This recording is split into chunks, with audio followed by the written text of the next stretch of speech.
Welcome yours. Today regularisation topic பார்க்க போகிறோம். So regularisation அப்படின்னா மாடல் ட்ரைனிங் டேட்டாவை மட்டும் மக்கப் பண்ணாமல் ரியல் வேர்ல்டில் கூட நல்லா பர்ஃபார்ம் பண்ண உதவுற ஒரு டெக்னிக் தான் ரெகுலரைசேஷன்.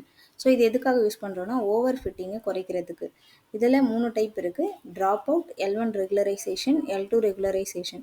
ஸோ இந்த மூணுத்தை பற்றி டீட்டெயில்டாக நான் ஒரு வீடியோ போட்டிருக்கேன், அதை நீங்கள் பாருங்கள். இதுக்கு வந்து ஒரு குட்டி ஸ்டோரி சொல்கிறேன். ஸோ ஒரு ஸ்டூடெண்ட் எக்ஸாமுக்கு வேர்ட் பை வேர்ட் புக்கில் உள்ள எல்லாத்தையும் மக்கப் பண்ணி போகிறான். பட் கொஷின் ஸ்லைட்லி சேஞ்ச் ஆனதும் அவனால் ஆன்சர் சொல்ல முடியல. ஆக்சுவலாக என்னென்னா, ஓவராலாக பார்த்தீங்க அப்படின்னா டீச்சர் வந்து different type of practice questions கொடுத்தாலும் ஒரு ஸ்டூடெண்ட்டால் அந்த கான்செப்டை லேர்ன் பண்ணி அவனால் ஆன்சர் எழுத முடியும். ஸோ இதுதான் வந்து ரெகுலரைசேஷன். இந்த வீடியோ உங்களுக்கு பிடிச்சிருந்தா என்னோட சேனலை லைக் பண்ணுங்கள், உங்கள் ஃப்ரெண்ட்ஸுக்கு ஷேர் பண்ணுங்கள். Deep learning and machine learning concepts தமிழில் நீங்கள் தெரிஞ்சுக்கணுன்னா என்னோட சேனலை மறக்காமல் சப்ஸ்கிரைப் பண்ணுங்கள். தேங்க்ஸ் ஃபார் வாட்சிங்.